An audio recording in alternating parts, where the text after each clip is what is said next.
जिंदगी और कुछ नहीं, सिर्फ एक रिश्ता है। जो इन रिश्तों को तोड़ देता है वो अपनों तक को खो देता है, और जो इन रिश्तों को निभा लेता है, इंसान तो क्या भगवान को भी पा लेता है।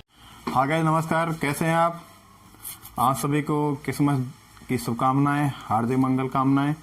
आज मैं एक टॉपिक लेने जा रहा हूं, वो है मार्कोनी-काफ नियम। मार्कोनी-काफ नियम बहुत ही इंपॉर्टेंट है केमिस्ट्री में, और ये अक्सर परीक्षा में पूछा भी जाता है, और इसके बहुत सारे रिएक्शंस में इसका यूटिलाइज उपयोग होता है, एप्लीकेशंस है। तो देखें मार्कोनी-काफ नियम क्या है। मार्कोनी-काफ नियम हम देखें, हम पहले एक बात कर लें, कोई असममित एल्केन की बात करें। हम बात कर लेते हैं असममित एल्कीन, एसिमेट्रिक एल्कीन। ध्यान देना दोस्तों, ये है एसिमेट्रिक एल्कीन। कौन है ये? असममित एल्कीन।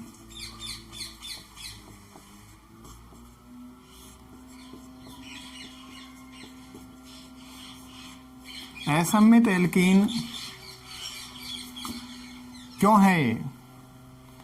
तो देखिए, जब डबल बॉन्ड, यहीं पर ही समस्या आने वाली है। डबल बॉन्ड है, द्विबंधित वाला कार्बन है, इसके एक तरफ कोई एल्किल समूह जुड़ा हुआ है, दूसरी तरफ कोई भी समूह यहाँ पर नहीं है। यदि दूसरी तरफ भी कोई समूह एल्किल होता है, या इधर इस डबल बॉन्ड वाले जो कार्बन है, इस पर जो समूह यहाँ पर जुड़ा हुआ है, वही समूह इधर जुड़ा होता तो ये सममित एल्कीन कहलाती है, असममित एल्कीन बिल्कुल नहीं कहलाती। तो आप ध्यान दें, असममित क्यों है? क्योंकि इस डबल बॉन्ड वाले कार्बन के साथ ये कौन जुड़ा हुआ है? कोई समूह जुड़ा हुआ है। जैसे एल्किल समूह है, तो ये एल्किल ग्रुप जुड़ा हुआ है ना, इधर ओनली हाइड्रोजन जुड़े हुए हैं, इसलिए ये असममित है। अब मैं दूसरा एग्जांपल लेता हूँ। देखिए, सी डबल बॉन्ड CH3, और यहाँ पर मैंने एक CH3 और ले लिया है। यहाँ पर दो मैथिल समूह जोड़ दिए, और हाइड्रोजन यहाँ पर जुड़ी हुई है बैलेंसी के लिए कंप्लीट। तो ये अब देखो, यहाँ से आप देख सकते हैं, बीच में इसका अर्धक करें तो इस डबल बॉन्डेड वाले कार्बन के पास इधर मैथिल है और इधर मैथिल है, दोनों सेम ग्रुप जुड़े हुए हैं। इसका अर्थ ये हो गया कि ये सममित है। कैसी एल्कीन है? Symmetric. This is symmetric alkene, और जिसे हम बोलते हैं सममित एल्कीन। ओके, तो आपको बता दूं, सममित को आप क्लियर करें समानता, दोनों तरफ समानता है। सममित को हम किससे क्लियर कर सकते हैं? समानता से क्लियर कर सकते हैं। और असममित को हम क्लियर कर सकते हैं असमानता, मतलब यहां पर समानता नहीं है। डबल बॉन्ड वाले कार्बन से एक एल्किल समूह इधर जुड़ा तो है, लेकिन इधर कोई एल्किल समूह जुड़ा हुआ नहीं है, ये असमानता है। और यहाँ पर देखिए समानता कैसे, इस डबल बॉन्ड वाला कार्बन एक ये रहा, ये दूसरा ये रहा, इधर वाले कार्बन के साथ एक CH3 जुड़ा हुआ है, तो दूसरे डबल बॉन्ड वाले कार्बन के साथ दोबारा एक CH3 जुड़ा, दोनों तरफ यदि हम बंटवारा देखें तो यहाँ पर समानता नजर आएगी। समानता, तो इस तरह से ये क्या हो गया? एक सममित एल्कीन हो जाएगी, और ये हो जाएगी असममित एल्कीन। तो पहले तो मैंने इसका थोड़ा सा बेसिक आइडिया आपको दिया। अब मैं मार्कोनी-काफ नियम पर ले चलता हूं दोबारा। तो मार्कोनी-काफ नियम क्या है? इसमें हम बात करते हैं असममित एल्कीन की। मिटा दो, इसमें हम बात कर रहे हैं असममित एल्कीन की। देखिए, पहले हम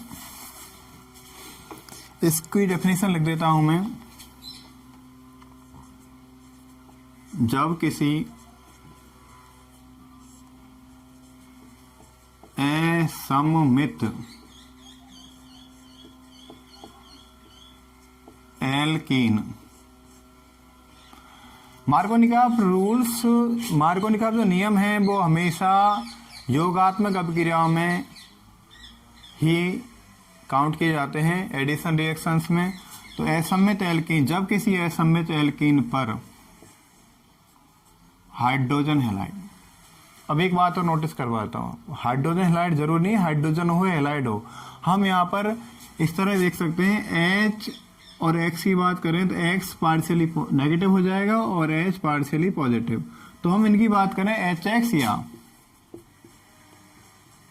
एक ऐसा है विद्युत धनी और एक हो गया विद्युत ऋणी, मतलब एक पॉजिटिव चार्ज वाला और एक नेगेटिव चार्ज वाला।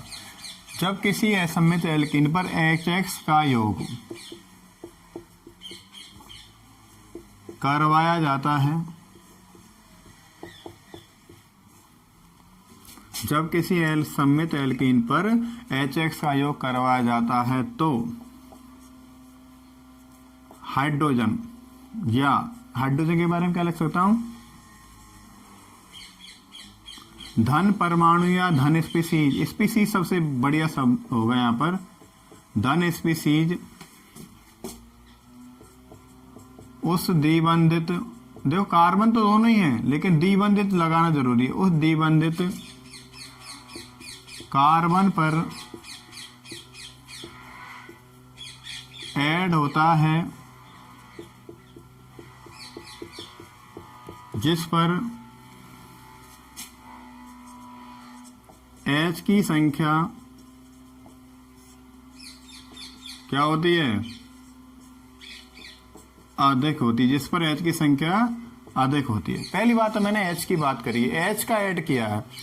अब H की बात की तो आप ध्यान देना, बेसिकली X उस पर चला जाएगा, इस पर हाइड्रोजन संख्या कम होगी, अपने आप क्लियर होगी ना बात, ये लाइन अपने आप क्लियर हो जाएगी तो सेकंड वाली लाइन अपने आप क्लियर हो जाएगी। H की संख्या अधिक होगी तथा X कौन हो गया, ये धन स्पीसीज है तो ऋण स्पीसीज की बात करेंगे, नेगेटिव स्पीसीज, ऋण स्पीसीज उस द्विबंधित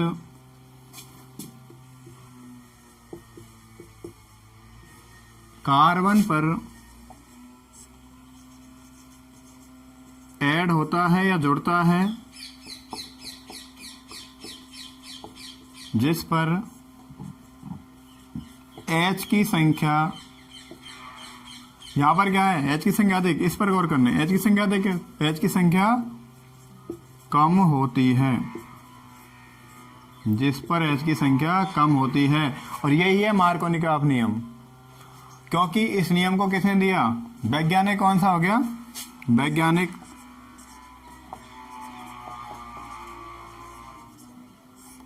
मार्कोनिकॉफ थे, तो मार्कोनिकॉफ के सम्मान में नियम दिया जाता है, तो मार्कोनिकॉफ ने इस नियम को दिया इसलिए मार्कोनिकॉफ नियम कहलाया। दोबारा और बोल देता हूं, जब किसी असममित एल्कीन पर HX का योग करवाया जाता है तो हाइड्रोजन या धन स्पीसीज उस द्विबंधित कार्बन पर ऐड होता है जिस पर H की संख्या अधिक होती है, एवं हेलोजन या ऋण स्पीसीज उस द्विबंधित कार्बन पर ऐड होता है जिस पर H की संख्या कम होती है। ये मार्कोनिकॉफ नियम है। अब देखो यहां पर H क्या है, H बराबर कोई भी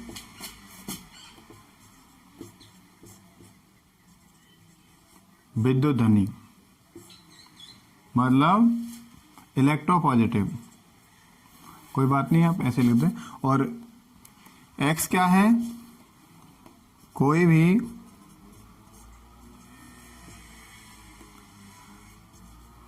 विद्युत ऋणी, कोई भी हो सकते हैं, यहाँ पर H और X हमने लिखा, कोई भी any1 हो सकते हैं, कोई भी इलेक्ट्रोनेगेटिव और कोई भी इलेक्ट्रोपॉजिटिव।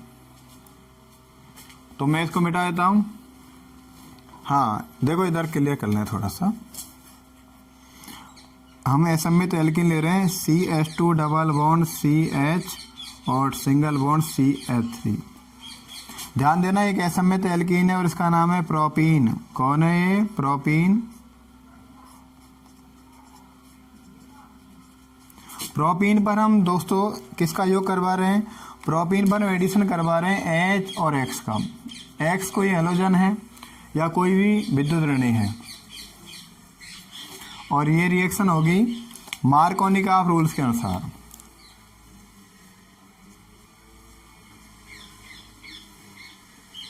मार्कोनिकॉफ नियम अनुसार, मार्कोनी-काफ नियम अनुसार इस रिएक्शन हम करवाएं। तो यहाँ पर देखिए ये योगात्मक अभिक्रिया है, एडिशन रिएक्शन है। यहाँ पर एक पाई बॉन्ड है, एक सिग्मा बॉन्ड है, और जब भी एडिशन रिएक्शन होता है तो उसमें देखते हैं एक पाई बॉन्ड टूटता है, दो नए सिग्मा बॉन्ड बनते हैं। तो यहाँ पर देखो H2C, तो देखो CH और CH3। अब ध्यान देना, यहाँ पर असममित एल्कीन है, प्रोपीन क्या है, असममित एल्कीन है। HX का योग करवा रहे, पाई बॉन्ड टूटता है, एक दो नए सिग्मा बॉन्ड बनेंगे। तो ध्यान देना, अब इधर आ जाओ, हाइड्रोजन कहाँ जुड़ेगा भाई, H किस पर जुड़ेगा, उस द्विबंधित कार्बन पर जुड़ेगा जिस पर H की संख्या अधिक होती है। तो हाइड्रोजन कहाँ जुड़ेगा, देखो डबल बॉन्डेड वाले कार्बन, एक तो ये रहा और एक ये रहा, ठीक है। अब इस डबल बॉन्ड वाले कार्बन, इस पर दो हाइड्रोजन है और इस पर एक हाइड्रोजन है, तो कहाँ पर जुड़ने वाला है, एक H यहाँ जुड़ जाएगा, ठीक है। और बचा कौन, हेलोजन, हेलोजन यहाँ जुड़ जाएगा, राइट। तो ये हो जाएगा 2 हेलो प्रोपेन, कौन हो जाएगा, 2 हेलो प्रोपेन। या हम इसे लिख सकते CH3 CHX CH3, तो 2 हेलो प्रोपेन। जब किसी असममित एल्कीन, ध्यान देना, जब किसी असममित एल्कीन पर HX का योग हो रहा है, क्या हो रहा है, प्लस हो रहा है, एडिशन हो रहा है, कोई निकल नहीं रहा है, H और X जुड़ गए, देखिए, तो हाइड्रोजन उस द्विबंधित कार्बन पर ऐड होता है। ये गौर करने वाली बात है, कार्बन तो यहाँ पर भी है, कार्बन यहाँ पर भी है, कार्बन यहाँ पर भी है, लेकिन कार्बन कैसा होना चाहिए, डबल बॉन्डेड कार्बन होना चाहिए, जो द्विबंध से जुड़ा है, डबल बॉन्डेड है। तो हाइड्रोजन उस द्विबंधित कार्बन पर जुड़ेगा जहाँ पर हाइड्रोजन संख्या अधिक होती है, ज़्यादा में जुड़ जाएगा। फिर उसके बाद कम में कौन जुड़ जाएगा, X जुड़ जाएगा। तो हाइड्रोजन उस द्विबंधित कार्बन जुड़ता है जहाँ पर हाइड्रोजन संख्या अधिक होती है। यहाँ पर 2 हाइड्रोजन है, क्योंकि इसको तो हम काउंट करने वाले हैं ही नहीं, एक सिंगल बॉन्ड वाला कार्बन है। तो यहाँ पर 2 पर जुड़ा हाइड्रोजन, तो CH3 हो गया, 2 और 1 3 CH3, और CH पे कौन जुड़ जाएगा, हेलोजन, तो नंबर 2 पर हेलोजन, 2 हेलो प्रोपेन। तो ये तो था मार्कोनी-काफ नियम, और मैं समझता हूँ मार्कोनी-काफ नियम आपके समझ में आया होगा, बहुत अच्छा समझ में आया होगा। यदि समझ में आ रहा है तो आप लाइक करें, सब्सक्राइब करें और शेयर करना ना भूलें। Wish you all the best, happy Christmas और नव वर्ष 2022 की अग्रिम शुभकामनाएं, मंगल कामनाएं। All the best.